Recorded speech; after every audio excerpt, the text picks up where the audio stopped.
Olá, meu nome é Tandra Sena, sou coordenadora do Núcleo de Prática da Marta Falcão. Mais uma vez estamos aqui dando continuidade ao nosso projeto, né? Direito e Cinema, uma análise da sétima arte à luz dos direitos humanos. Hoje nós temos uma convidada hiper especial, né? Uma amiga pessoal, professora aqui da casa, doutora Lenir Pinheiro. Lenir, você pode fazer a sua apresentação aí para os nossos espectadores? Claro, obrigada, professora. Antes, quero agradecer à professora Tandra pelo convite para estar aqui com vocês. Eu sou a professora Maria Lenir Rodrigues Pinheiro, sou, como ela já anunciou a vocês, eu sou professora da casa e também sou professora tanto da graduação quanto da pós-graduação e estou aqui hoje à disposição de você, né?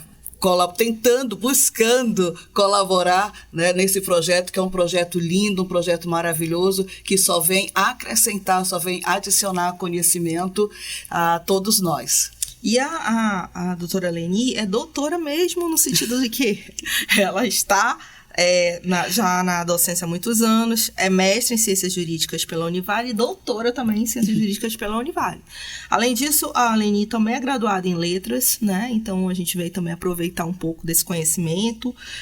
Hoje, além desse trabalho acadêmico, ela atua como pesquisadora, então ela vem a crescer, né, já que a gente vai trabalhar a pauta de direitos humanos hoje, e também é secretária da Comissão de Proteção à Criança e Adolescente da OAB Seccional Amazonas.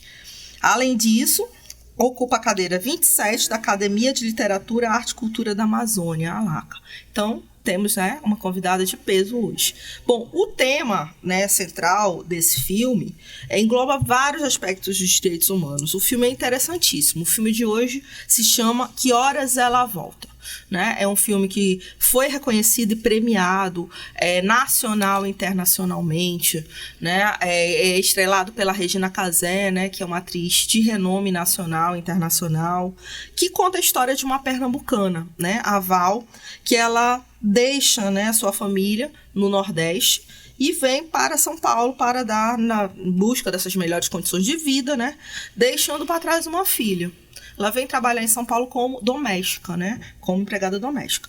E ali ela passa-se muitos anos até que essa filha resolve fazer a visita à mãe, né? Vai prestar vestibular e ocorre aí sim o choque, né, que a gente vê, né, dessa relação dos patrões da Val versus os interesses, né, dessa adolescente em relação aos seus esforços, a concentração dela nos estudos. E aí várias situações se desenrolam, né? Então é um filme bem interessante que, com toda certeza, leva a gente a analisar, né, esse incômodo, talvez, né, que ocorra em muitas famílias, quando a gente fala dessa situação, né, do empregada ou da empregada doméstica que mora, né, dentro da casa dos patrões. Então, vamos começar, né, Lenir, falando um pouquinho do filme. Você já assistiu esse filme, né, Lenir? Já havia assistido o filme há algum tempo, né, acho que logo depois que ele foi lançado, e logo de início, assim, ele traz, assim, um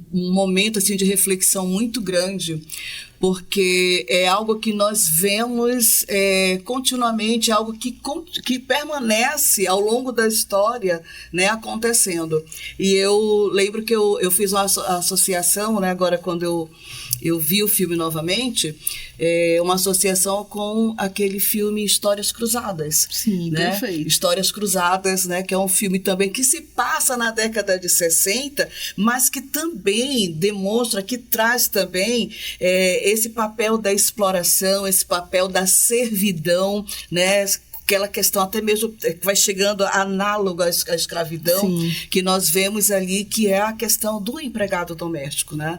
E o filme Que Horas Ela Volta, ela traz justamente isso, traz aquela ideia que nós temos, principalmente nós aqui no Brasil, a ideia que nos é passado, que é passado para o empregado doméstico, de que ele tem que se sentir, de que ele é tratado como alguém da família. Sim. Mas como que alguém que pertence à família vai morar num cubículo, Isso. Né? Vai ter aquele espaço mínimo ali para transitar, um local quente que só tem ali mal cabe a cama e o seu ventilador, né? Tendo outros locais da casa muito mais amplos e tudo.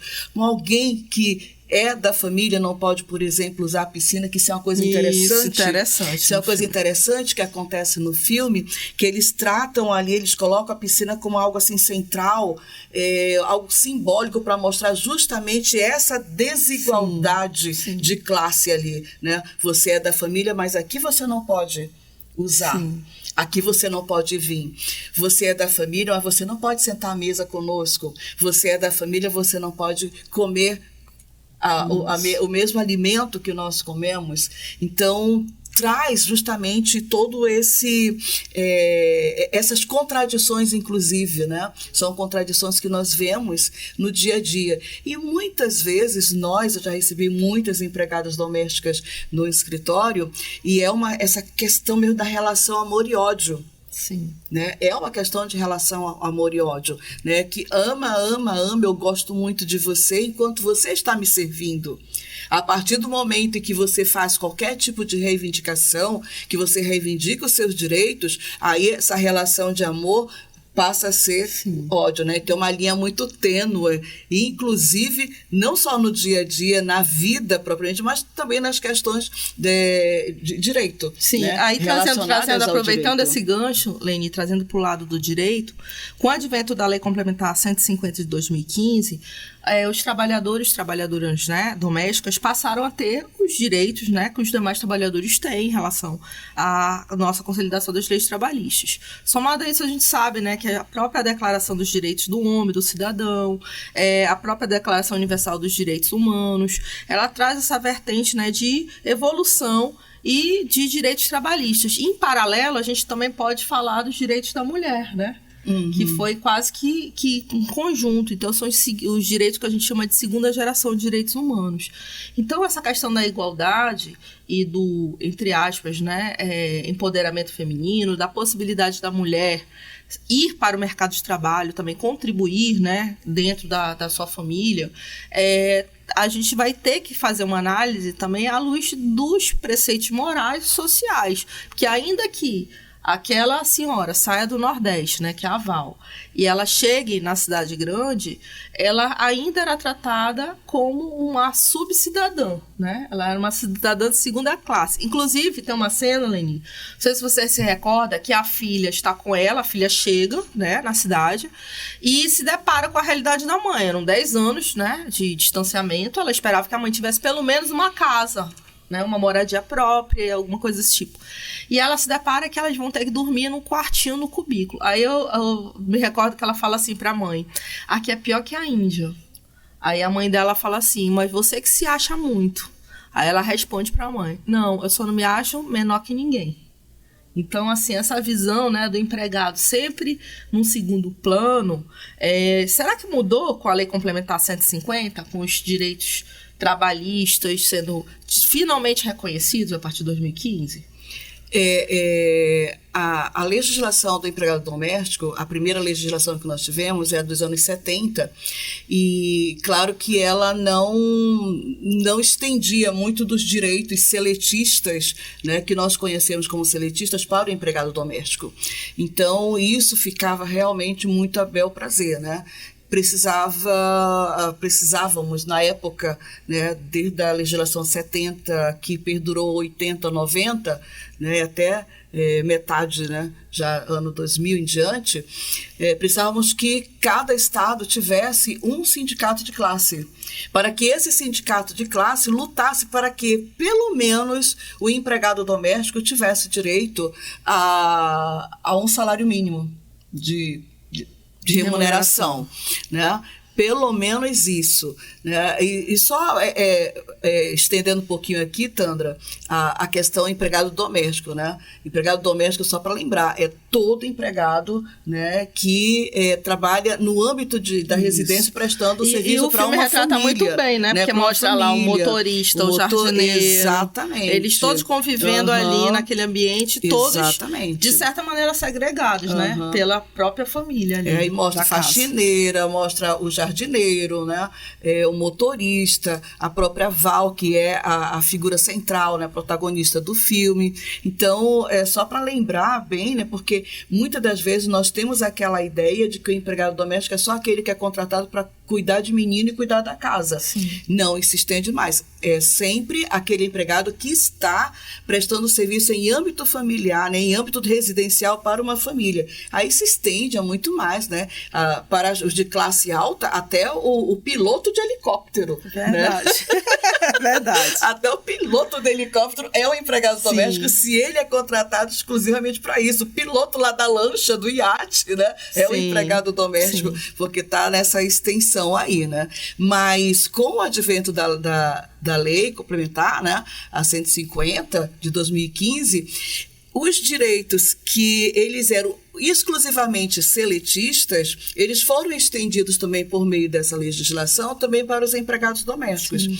Então, uma coisa que nós vemos, inclusive, dentro da questão do filme, a questão do horário.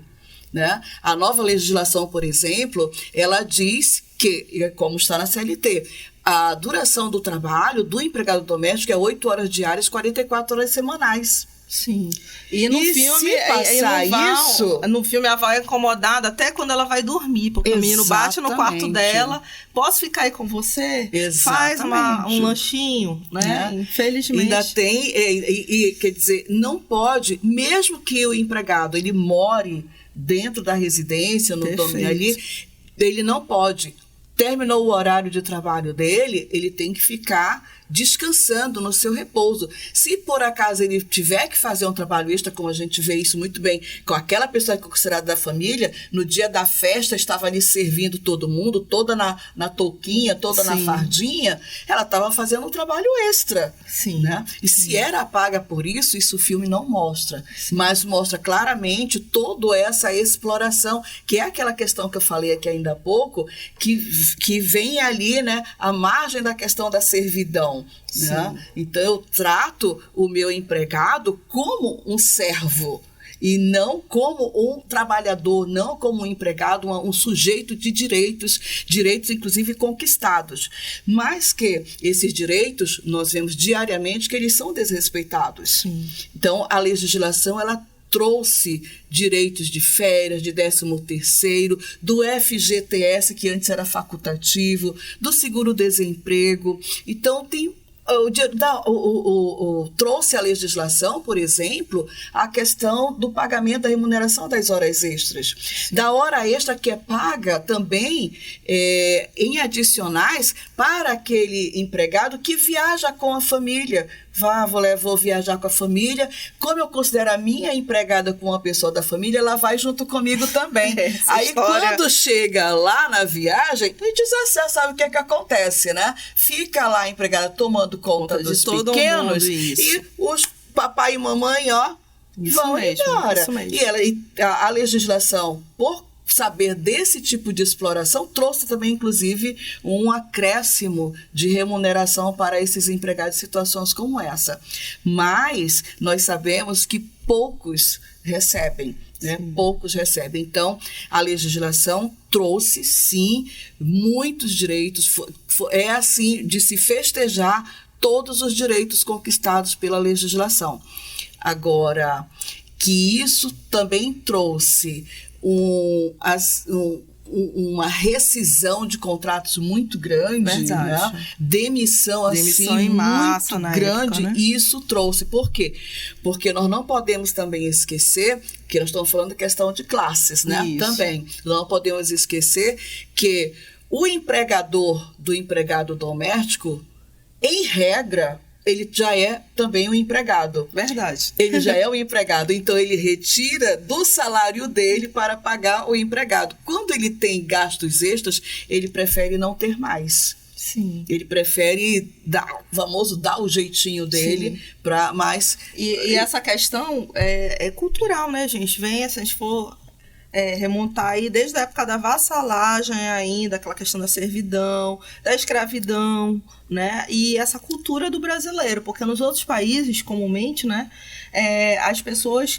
Essa situação desse dia a dia encanta, talvez, muita gente que está fora do Brasil, e por isso esse filme foi tão reconhecido internacionalmente, porque mostra uma realidade completamente diferente de quem é europeu, quem é americano, em que não existe esse papel do empregado doméstico, não.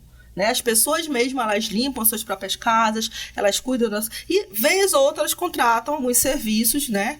Mas no Brasil é que a gente traz essa cultura. E aí eu vou tocar no outro ponto também neofrágico aqui do filme, que é em relação à xenofobia, né? Que é a discriminação contra pessoas, né, de outra região. E aí, nesse caso em específico, o retrato do filme, né, é em torno dos nordestinos que vão para São Paulo, né? Fazer a vida ali em São Paulo. E aí a gente sabe que, infelizmente, a xenofobia é criminalizada, mas existe muito, né? Inclusive, nós temos dados estatísticos que, em 2022, só nesse primeiro semestre, comparado a 2021, cresceram, né, os discursos de ódio na internet, 67,5%. E aumentou, com toda certeza, né, de certa maneira, fomentou, né, a discussão do preconceito cultural entre classes e entre essa questão dos migrantes nordestinos. E também é outro ponto, né, que a gente pode discutir. Lembrando que o artigo 140 do nosso Código Penal, ele criminaliza, tá, esse tipo de situação. E lá bem esse retrato, né, Laine, do nordestino que chega na cidade grande e que tem que muitas vezes se sujeitar a esses trabalhos, né, domésticos. No caso em específico, eu acredito que até no final do filme, como ela pede demissão, não aparece, né, nada relacionado a esse ponto trabalhista, mas em muitos casos, muitos trabalham até sem carteira assinada, né? Exatamente. Por conta da necessidade. Exatamente. Nós temos muitos exemplos, né? Agora, nós sabemos que Realidade Brasil, em maioria, realmente, tem muito essa questão do nordestino, até o pessoal até brinca, né? Essa história de vai para São Paulo, né? Diz que batia na cabeça do menino, né? Não sei se você chegou a ouvir isso. Tem muito dessa história de bater na cabeça. Vai para São Paulo para você ser gente, aprender a ser gente, para você ganhar a vida, né? E assim como também nós temos muitas captações. Tem muitas captações que são feitas também no Nordeste para o próprio trazer, para levar para São Paulo, que é aquela questão do trabalho análogo, né? A mão de obra barata, né? A mão de obra, né? Sim. E muitos, eles são assediados, são aliciados, e eles vão e deixam a família, assim como aconteceu com a Val, né? A Val pegou, né? Deixou a família, deixou a filha, foi embora para São Paulo. Qual é a ideia, qual é o sonho, né? O sonho é, eu vou ganhar vida, eu vou ficar bem de vida, vou ter o meu cantinho e eu vou buscar minha família, vou resgatar minha família e todos vão ficar bem, né? E isso dificilmente isso acontece. A realidade hoje que tem, acho que o filme Sete Prisioneiros, que sim, o próximo filme vai ser esse. Dando spoiler aí, Aline. Sem querer deu spoiler. Assista, Sete Prisioneiros, ele trata justamente episódio sobre isso, que é o trabalho análogo à escravidão. E isso acontece muito com esse tipo de aliciamento. Vamos lá, você vai trabalhar, você vai ganhar muito. E quando chega naquele momento, não é isso que acontece. Sim. Acaba havendo uma exploração e excesso e ainda começa a haver uma transferência inclusive de poderes dentro da própria casa, né?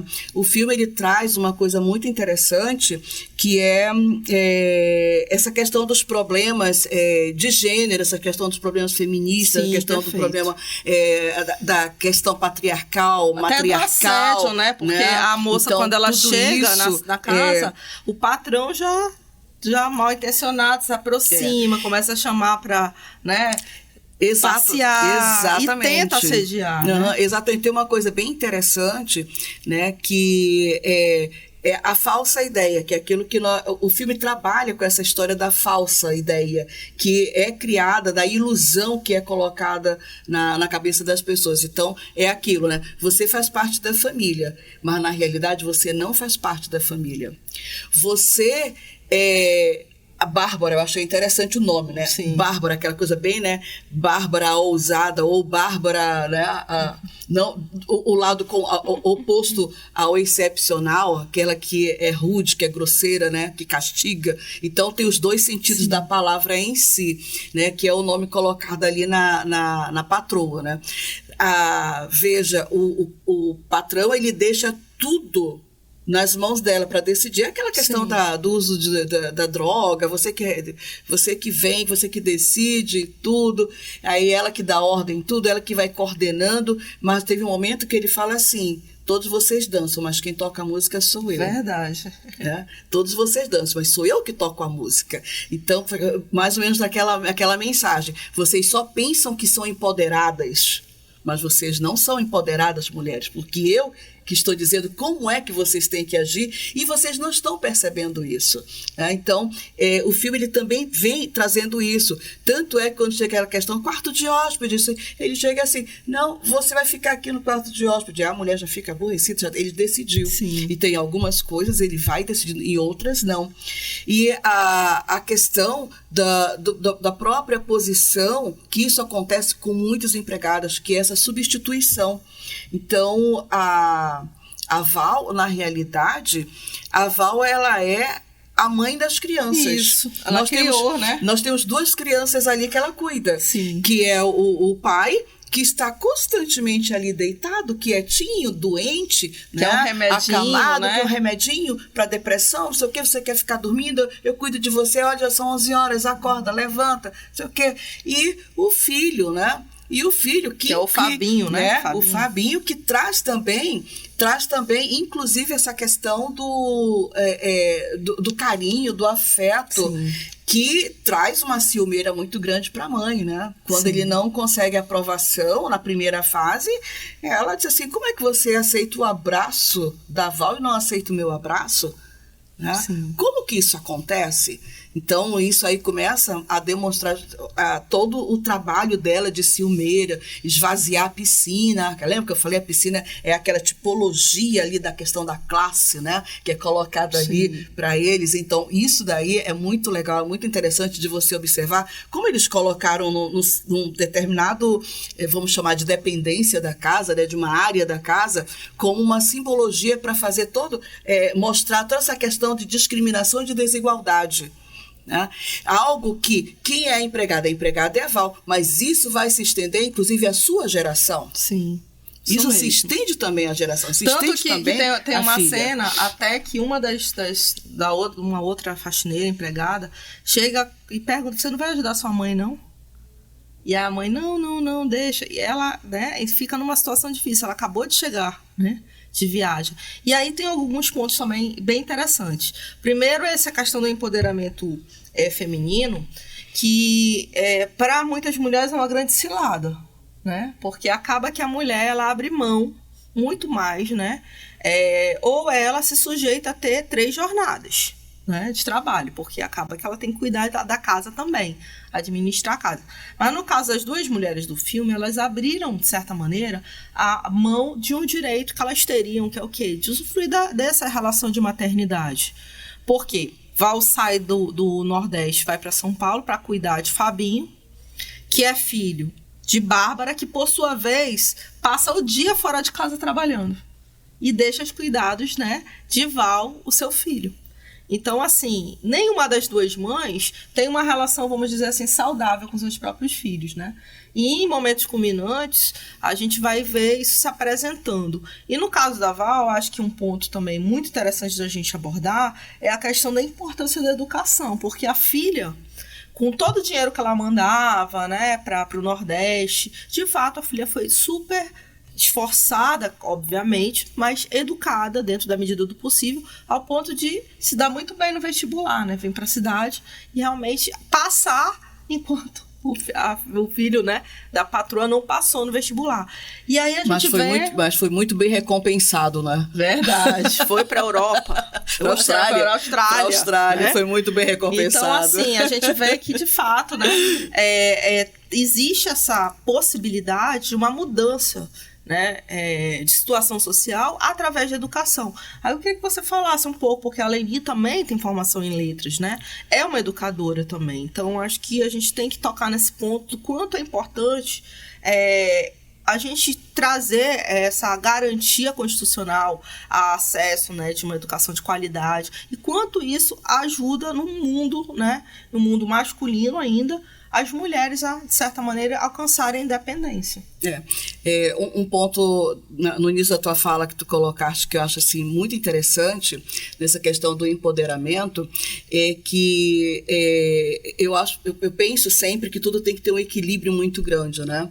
E nessa questão do empoderamento, nos é cobrado da mulher, que a mulher cresça cada vez mais, que a mulher busque cada vez mais, que a mulher tenha cada vez mais. E nós chegamos no momento em que a mulher, ela diz assim, meu Deus, eu sou multi. Eu sempre lembro de um desenho que passava lá nos anos 60, que chamava Os Incríveis, né? Que tinha um multi-homem. Então, hoje, com esse clamor de empoderamento, nós estamos com multimulheres. Então, a mulher hoje, ela é multi. Né? É aquela história que a gente tem, né, da mulher polvo, aquela mulher que faz muitas coisas ao mesmo tempo. Então é a mulher que trabalha, é a mulher que estuda, é a mulher que administra a casa, é a mulher que tem que administrar filho. Então acaba que chega um momento que aquela mulher já está o quê? Esgotada. Né? Já está esgotada, já está acabada, né? Eu lembro eu tenho uma amiga que eu lembro sempre que ela, de vez em quando ela fala assim, quando ela está assim, já esgotada, ela fala assim, meu Deus, eu quero pegar a mulher que queimou o sutiã, eu quero conversar com ela. Eu quero conversar com ela porque eu estou esgotada, eu estou muito cansada de ser empoderada. É tão assim complicada essa questão, aí trazendo um pouquinho já, puxando o lado para a nossa profissão, né, Leni, de advogadas, da advocacia, que é recente até as conquistas nossas em relação a essa possibilidade de estarmos perto dos filhos e tudo mais, que hoje os fóruns eles vão ter que se adaptar, vai ter que ter berçário, para as advogadas pelo menos conseguirem trabalhar. Sala de amamentação, né? Sala de amamentação. Temos, né? Isso daí foi uma conquista recente. Sim. Né? Para nós mulheres que estamos lidando direto com as leis. Porque somos multi, né? Porque somos então, multi. Há muito a se avançar ainda. Claro, né, que... Para isso, nós temos que ter o quê? Temos que ter esse acesso à educação, né? E para isso é evidente, né, que para que as pessoas tenham esse acesso à educação, se faz importante também que o próprio poder público, ou por meio de legislações específicas, no caso das faculdades, das universidades, tenham legislações que recebam que deem oportunidade para que também essas pessoas de uma classe inferior, essas pessoas que vieram de uma escola pública, tenham também o acesso à educação, né? Isso tudo por quê? É um reflexo do próprio poder público, porque a nossa Constituição nos garante o direito à educação. Isso é responsabilidade do poder público, mas quando o poder público não consegue, o que ele faz? Ele tem, então, que buscar meios para garantir que mais pessoas tenham esse acesso. Ele faz o quê? Programas, projetos, legislações, né? São as bolsas, tem a lei de cotas, né? Que é a 12.711. As bolsas, né? E tudo mais. Então, nós temos situações que são colocadas justamente para que essas pessoas também tenham esse acesso à educação. Então, a nossa Constituição nos garante isso, mas o poder público, ele tem que cada vez mais encontrar meios, ele tem que ter mais faculdades, ele tem que ampliar muito mais, inclusive, os cursos de graduação, os cursos tecnológicos, para que as pessoas possam ter acesso, para que as pessoas possam crescer profissionalmente.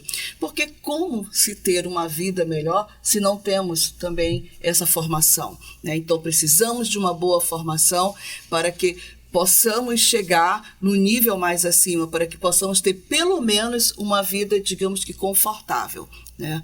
E isso, a Val, no filme, voltando aqui para o filme, isso ela tem assim, muito, muito nítido, né? Quando a gente vê assim, a alegria dela, quanto ela ficou assim, extasiada, regozijada, quando ela disse assim, foi 68, ligou agora, e ela nem ao menos se tocou que ele estava diante de alguém que tinha acabado de fracassar na mesma prova que a filha teve sucesso, de alguém que ela estava ali acalentando há algum tempo, e aí aquilo dali fez, né, com que a mãe, né, a patroa ficasse ali, né, mais chateada da vida, ainda mais ciumenta, invejosa mesmo, né? Tem que estudar. Isso. E é exatamente isso, né? Tem que estudar. Mas esse ter que estudar também é muita a obrigação do poder público, não somente a lei de cotas que você citou, que é uma lei de cotas específicas, mas as universidades estaduais também, cada estado também, ter também a sua legislação de cotas que deve atender a realidade de cada estado, né? Como nós temos, citando a exemplo aqui, como nós temos na nossa universidade estadual, que tem lei de cotas ali para aqueles que são, aqueles que vieram de educação pública, de jovens e adultos, né? Antigo supletivo, aqueles que são do interior, que não tem muito acesso, não tem condições, inclusive, de vir para a capital, assim como tem também a cota também para os indígenas. Então, tem que ter isso também, estado por estado, para poder adequar à realidade de cada um. Não é só uma legislação para as federais. Isso é muito interessante, gente. Isso é para a gente discutir um dia só, verdade, né? Falar sobre lei de cotas. Bom, estamos encerrando agora, né? Foi muito legal. Que é até triste, né? Já a gente está terminando, encerraram as perguntas aqui. Tinha tanta coisa para falar. Mas, Leni, quem sabe a gente analisa um próximo filme aí futuramente, né? Então, eu te agradeço, vou passar a palavra a você, que você possa disponibilizar suas redes sociais, que a gente vai colocar também, aparecendo aí, para que te possa, né, seguir no Instagram, no YouTube. Mais uma vez, né, Tandra, só tenho mesmo a agradecer por estar aqui compartilhando, por estar aqui nesse bate-papo aqui. Muito legal, esse projeto é um projeto, assim, perfeito para levar a reflexão, para levar a conscientização, para mostrar que o direito ele não está somente dentro de um vade-mecum, de um compêndio de legislação. Nós temos o nosso direito no nosso dia a dia, onde quer que nós estejamos, inclusive no próprio cinema também, que nos faz estudar, nos faz refletir, trazer essas realidades para dentro, né? A realidade do filme, como esse filme que nós estamos falando aqui a pouco, para dentro da nossa legislação. Vamos ver onde se encaixa, né?